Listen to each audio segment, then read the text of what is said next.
Hello friends, कैसे हैं आप सब लोग। उम्मीद करता हूं बढ़िया होंगे। स्वागत है सभी का आपके इस अपने यूट्यूब चैनल पर जिसका नाम है फैक्ट्स मीडिया टीवी। तो फ्रेंड्स, आज की इस वीडियो में हम जानने जा रहे हैं 10 amazing facts about India. Friends, Bharat पूरे वर्ल्ड में 7th लार्जेस्ट कंट्री माना जाता है, जिसका total land area 32,87,263 square kilometres है, जिसमें अप्रॉक्सीमेटली 132 करोड़ पीपल रहते हैं जो वेरियस रिलीजन्स और लैंग्वेजेस अडॉप्ट करते हैं। तो इसी महान कंट्री के 10 अमेजिंग फैक्ट्स को जान लेते हैं। चलिए फ्रेंड्स, शुरू करते हैं। Fact number 10, floating post office. जी हाँ फ्रेंड्स, सही सुना आपने।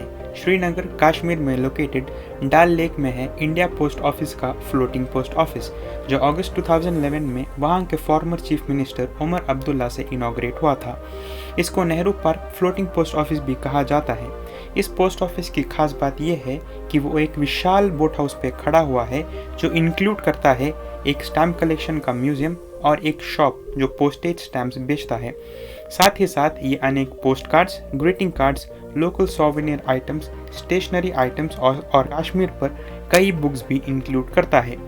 इसके साथ में ये फ्लोटिंग पोस्ट ऑफिस अपने टूरिस्ट्स को कॉलिंग और ईमेल भेजने की सर्विस भी प्रोवाइड करता है।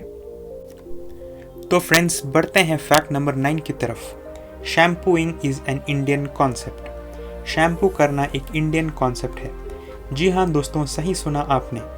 शैम्पू का इन्वेंशन पहले इंडिया में हुआ था, लेकिन आप इस बात को आजकल के कमर्शियल शैम्पू से बिल्कुल कंपेयर ना कीजिए, क्योंकि उस समय का शैम्पू अनेक जड़ी बूटियों से यानी हर्ब्स से बनता था।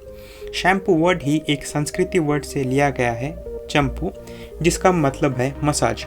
1900s के दौरान शैम्पू शब्द का मीनिंग संस्कृति से हटकर इंग्लिश लैंग्वेज में बदला गया, जिसका अब मीनिंग है बालों पर साबुन लगाना। शुरुआत में फ्रेंड्स, सोप और शैम्पू दोनों सिमिलर प्रोडक्ट्स माने जाते थे, जिसमें सर्फेक्टेंट्स का कंटेंट था, जो कि एक टाइप का डिटर्जेंट है। तो ऐसे हुई थी शैम्पू की शुरुआत फ्रेंड्स।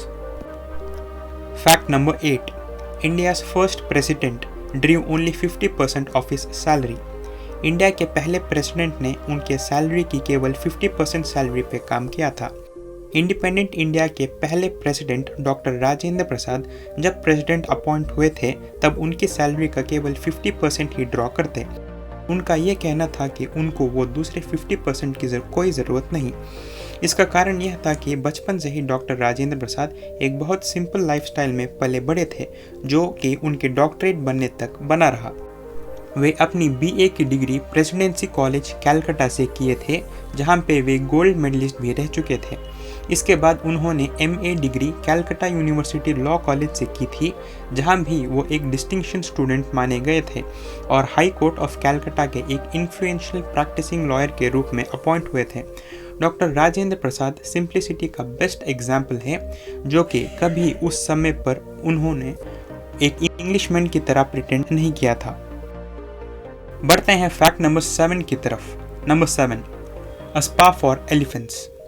केरला में स्थित पुन्नतुर कोट्टा एलिफेंट यार्ड रिजुवेनेशन सेंटर में हाथियों का स्पा है, जहां हाथियों को नहलाया जाता है, उनको मसाज किया जाता है और साथ ही उनको भोजन भी कराया जाता है। ये हाथियां साउथ इंडिया के फेमस टेम्पल गुरुवायूर टेम्पल के हैं, जो कि केरला में लोकेटेड है। यह प्रक्रिया हर साल जुलाई के मंथ में की जाती है, ताकि वो हाथियां स्वस्थ रहें वहाँ के कुछ रिचुअल्स के लिए। Fact number 6, Switzerland's science day is dedicated to doctor A P J Abdul Kalam. Switzerland में साइंस डे भारत के ex president doctor A P J Abdul Kalam पर आधारित है। डॉक्टर एपीजे अब्दुल कलाम को कौन नहीं जानता। वे भारत के एक्स मिसाइल मैन भी जाने जाते हैं और भारत के एक्स प्रेसिडेंट भी रह चुके हैं। इसके साथ वे न्यूक्लियर वेपन पोखरान के टेस्टिंग के चीफ प्रोजेक्ट कोऑर्डिनेटर भी रह चुके हैं। जब साइंटिस्ट वीवी गिरी को स्विट्जरलैंड गए 30 साल से अधिक हो गया था, और तब से भी उनके जितना हाई प्रोफाइल इंसान का स्विस में आना ना हुआ था, तब डॉक्टर एपीजे अब्दुल कलाम के साइंस एंड टेक्नोलॉजीज के एक्सपर्टीज को देखते हुए जब डॉक्टर एपीजे अब्दुल कलाम मई 26, 2006 को स्विट्जरलैंड विजिट किए, तब वहां की स्विस गवर्नमेंट ने science day doctor A P J Abdul Kalam के नाम पे कर दिया। Fact number 5, gathering of the Kumbh Mela fair was visible from the space. Kumbh मेले की गैदरिंग स्पेस से भी विजिबल थी। फ्रेंड्स, क्या आपको पता था कि स्पेस से the great wall of China को छोड़ के क्या चीज़ विजिबल हो सकती है? जी हाँ, सही पहचाना आपने, वो है the great gathering of Kumbh Mela. 2011 में हुई कुंभ मेले की गैदरिंग को the largest human gathering in the history of the world भी कहा जाता है। यह स्पिरिचुअल इवेंट एवरी 144 ईयर्स में नॉर्दर्न इंडिया में कंडक्ट होता है, जो कि 3 नदियों का संगम है, गंगा, यमुना और सरस्वती। हिंदू धर्म के लोगों का यह मानना है कि उस पवित्र अवसर पर नहाने से उनके सारे पाप धुल जाते हैं। 2011 में हुई कुंभ के मेले की गैदरिंग लगभग 70 मिलियन मानी जाती है, जो कि इसे अभी तक की largest human gathering of human kind भी माना जाता है। Fact number 4, the wettest inhabited place in the world. खासी हिल्स मेघालय में लोकेटेड मवेश्वरम नामक एक गांव है, जो कि जाना जाता है पूरी दुनिया के highest recorded average rainfall receive करने में। इस गांव का नाम Guinness book of world record में the wettest place on land के नाम से भी दर्ज है। फ्रेंड्स, मवेश्वरम में हर साल एवरेज रेनफॉल 11,871 mm तक होती है, जिसके कारण यहाँ का एरिया एकदम हरा भरा हो जाता है, जिसके साथ अनेक वाटरफॉल्स और आकर्षणीय केव्स भी शामिल हैं। तो दोस्तों, क्या आप यहाँ जाना पसंद करेंगे? नीचे कमेंट्स में ज़रूर बताइएगा। Fact number 3, the highest cricket ground in the world. दोस्तों, हमने the wettest place in the world के बारे में तो जान लिया, लेकिन क्या आपको पता है कि पूरी दुनिया का सबसे ऊंचा क्रिकेट ग्राउंड कहाँ है? कोई बात नहीं दोस्तों, इस फैक्ट में जान लेंगे।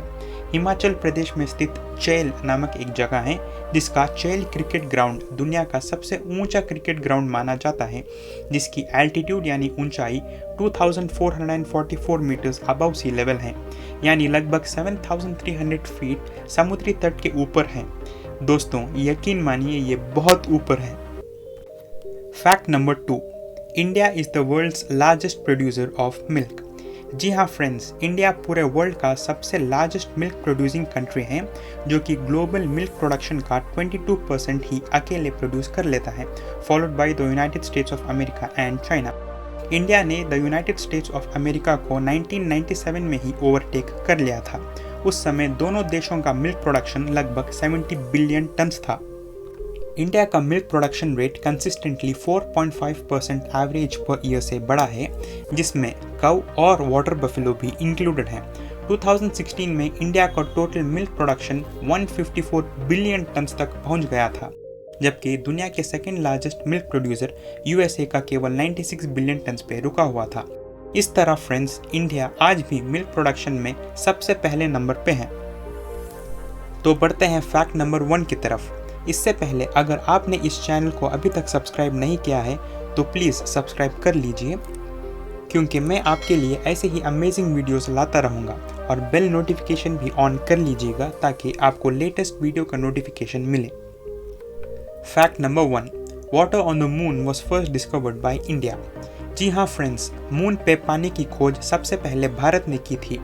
2009 में भारत का इसरो यानी इंडियन स्पेस रिसर्च ऑर्गेनाइजेशन ने अपने चंद्रयान 1 मिशन में मून मिनरोलॉजी मैपर की मदद से पहली बार दुनिया में सबसे पहले चांद पे पानी खोजा था। ये इस प्रकार हुआ था कि 14 नवंबर 2008 में भारत ने अपने मून इम्पैक्टर प्रोब चंद्रयान 1 का ऑर्बिटर शैकल्टन क्रेटर पर क्रैश कराया था, जिससे 2009 में ये पता चला कि water in the form of ice moon के पोल्स पर प्रेजेंट है। इसको कंफर्मेशन तब मिली जब अगस्त 2018 में नासा का मून मिनरोलॉजी मैपर इंस्ट्रूमेंट ने मून के पोल्स पर पानी को डिटेक्ट किया, भारत के खोज के पूरे 9 साल बाद दोस्तों। तो फ्रेंड्स, ये थे इंडिया के बारे में टॉप 10 अमेजिंग फैक्ट्स। अगर आपको ये वीडियो पसंद आया हो तो प्लीज़ लाइक कीजिएगा। अगर आपको इस वीडियो का पार्ट 2 चाहिए तो नीचे कमेंट कीजिएगा। साथ ही इस चैनल को सब्सक्राइब करके बेल नोटिफिकेशन भी ऑन कर लीजिए और इस वीडियो को ज़्यादा से ज़्यादा शेयर कीजिए ताकि हर एक भारतीय को अपने भारतीय होने पर गर्व हो। Thank you for watching.